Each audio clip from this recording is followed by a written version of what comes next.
The Republican Party is a party of hypocrisy, claiming to be pro-life while cutting Medicaid by $1 trillion, having the real president Elon Musk abandon one of his 13 to 15 kids every day while claiming to be pro-family, and of course crying lawfare at the Biden administration while actively engaging in the weaponization of the Justice Department under Donald Trump. And nowhere is that more clear than this assault we have seen on AOC simply for combating Donald Trump's illegal immigration plan. And we just got the latest example of that with a top Republican who says he wants AOC jailed for warning her constituents about the ways that Donald Trump will attack the Constitution, break the law, and go after them with this immigration plan. We are going to get into it all, but before we do, if I could quickly ask you to leave a like on this video, and if you haven't already, and you enjoy our channel, to hit that subscribe button. It goes a long way, and it really does mean a lot to me. Now, before we get into this clip of a Republican attacking AOC, I want to hear Jamie Raskin call out that very MAGA hypocrisy right here. Anti-Musk speakers to be on that platform too. But right now, the issue is this. We face a profound First Amendment crisis in the actions taken by this administration. One of my constituents who's serving in the armed forces, Mr. Chairman, alerted me this past Friday to book bans by the government at their kids' Department of Defense school, where they're closing the library for a week to complete a purge of books that appear to offend the new government orthodoxy against DEI and gender ideology. That's fine if you hate those ideologies, whatever you think they are, but this is naked content and viewpoint censorship of books. I hope you would join me in denouncing the purge of books, the stripping of books from the Department of Defense libraries or any other public libraries in America or for American citizens. When this father saw a school official removing not just books, but posters of Susan B. Anthony and Dr. King, my constituent asked why they left up the poster of Leonardo da Vinci, and he was told that's a real historical figure.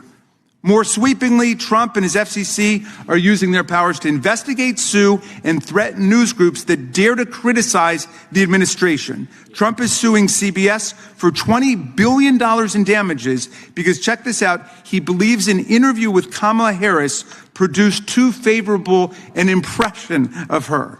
So that means that I could sue Fox News because I think their interviews with Trump produce too favorable an impression of him. I mean, this is lunacy. And now, exploiting his asserted unitary executive powers, Trump is unleashing his sycophant FCC chairman Brendan Carr on every news group whose stories he doesn't approve of, actually threatening to pull the government broadcast licenses for ABC, CBS, NBC, PBS, and NPR. Nothing of a hostile nature, of course, has taken place against Fox News, which is now the de facto state-approved media, enjoys immunity from the repression visited on its liberal competitors. What is this, North Korea? It reminds me of the treatment of Michael Cohen, Donald Trump's former private lawyer, who worked for Trump for more than a decade and became deputy finance chairman of the RNC. He went to jail for Donald Trump for, among other things, lying to Congress and making unlawful corporate contributions in the Stormy Daniels cover-up affair. When Cohen was released from prison during COVID to home arrest and probation with an ankle bracelet, he was abruptly rearrested and taken back to prison when he refused to sign a statement saying he would not speak to the media or publish a book about Donald Trump. Everybody's got to hear this. He was thrown into solitary confinement where he remained until a United States District Court judge found this to be a clear First Amendment violation and an outrage and freed him immediately. What is this? Castro's Cuba? Putin's Russia? The free speech violations taking place now against Department of Justice prosecutors and FBI agents are equally astounding. The First Amendment forbids reprisal and punishment against professional government employees for political reasons. Yet Trump has fired and demoted dozens of federal prosecutors, many of whom he had appointed during his first administration. It is the Trump administration weaponizing the DOJ. We saw a threatening letter sent to Congressman Robert Garcia, who we talked to on the show, after he called out Elon Musk And now we see Republicans actively calling for an investigation for the deportation of AOC, all for warning her constituents about Donald Trump's illegal immigration plan. It's insane, and we can see it happen right here. I think we do an oath, right, that we're supposed to uphold the Constitution, not tell people how, to evade the Constitution. So I didn't seem like that's part of my job description, to tell people that here's how you don't comply with the law. So I think it sure seems like she's violating the law. And, look, we need to have equal protection and equal enforcement of the law. And if she's done something wrong, I hope Tom Homan does his job and prosecutes her to the full extent of the law. If we want to talk about holding someone accountable for their crimes, it's not AOC who didn't break the law. It's Rick Scott who did, while stealing millions of dollars from Medicare recipients. I think that's the guy breaking the law. I think that's the guy who should maybe see a little jail time. And this is crazy that Republicans who claim to love the Constitution are trying to go on a full-fledged attack on AOC for simply sharing the constitutional rights of her constituents with them so that they aren't coerced and scared and threatened into doing what Donald Trump wants. It is insane the level of intimidation that is going on during this administration, but it's really all they have is intimidation and distraction. It's the only thing they can use to really get you to not pay attention to how bad things are going. And if you needed a little glimpse into how bad things are going, I think we could just take a look at the Republican town halls being canceled across the country because they are so afraid of their constituents. And someone who talked about that and Donald Trump's failing immigration plan was Congressman Robert Garcia right here. The administration inside that building reportedly growing frustrated by the pace of deportations. The New York Times reports the Trump administration is facing issues detaining undocumented immigrants and transporting them from the United States. In an interview with the Times, border czar Tom Homan said he told the president they need to increase the number of arrests, which has slowed since Trump first took office.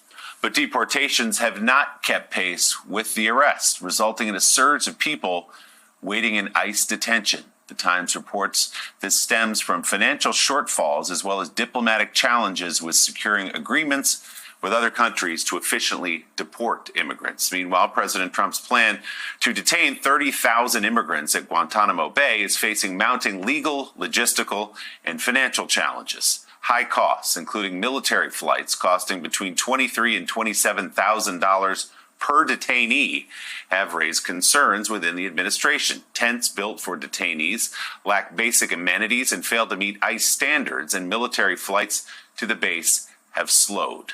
NBC News reports there is a growing recognition within the administration that it was a political decision that just is not working. Two U.S. defense officials and a congressional official told NBC News cheaper alternatives on U.S. soil are being considered, although President Trump remains committed to the plan. Let's bring in Democratic Congressman Robert Garcia of California, also at the table in Washington, White House. Both Congressmen, I'll start with you. So much to talk with you about, but let's start with some of that news about the frustration apparently from the Trump administration that deportations aren't happening fast enough. Of course, this was a cornerstone of his campaign pitch.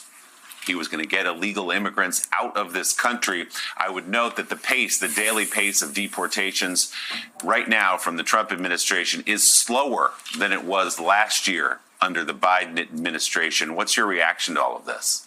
Well, look, I think obviously Donald Trump likes to make up things and create his own facts. And the truth is that when you look at not just deportations, but also what's happening at the border, the slowdown at the border actually started during Joe Biden's presidency. I mean, it's been a year and a half, almost 2 years now, that we've actually started to see decreases at the border. They've actually seen the change that Donald Trump so wanted to see happen during the Biden administration. So Donald Trump likes to cook his own numbers.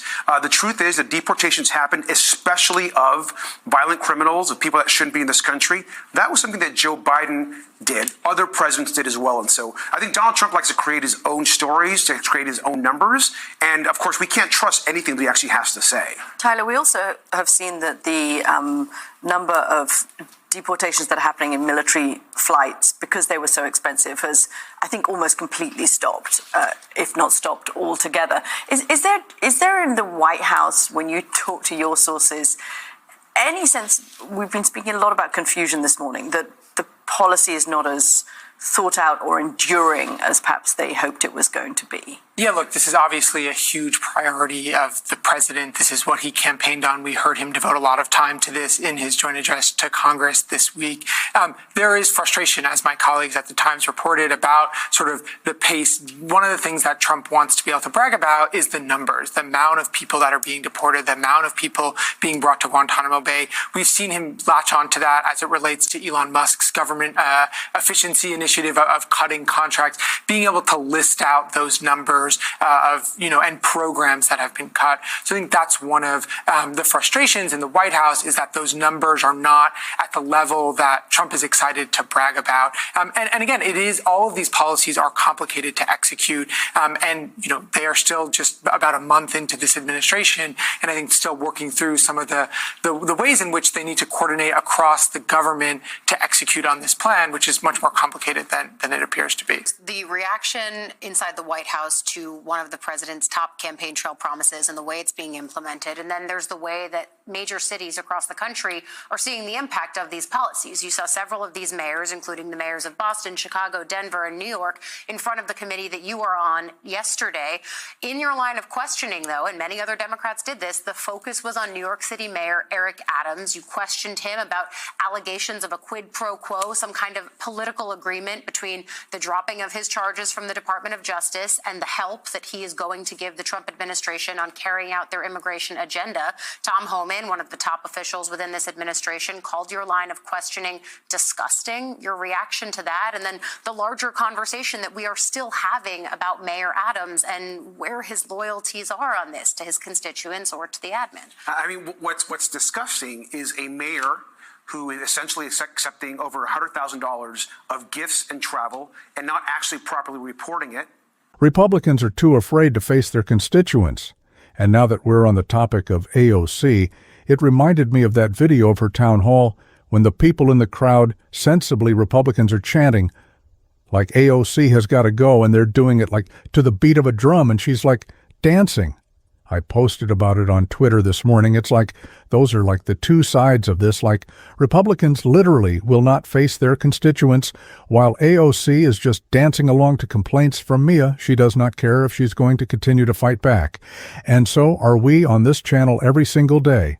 And if you want to support that, as always, you can hit that subscribe button, you can leave a like on this video, and if you're stuck around at the end, you can drop up the heart in the comments. Until next time, I'll see you soon.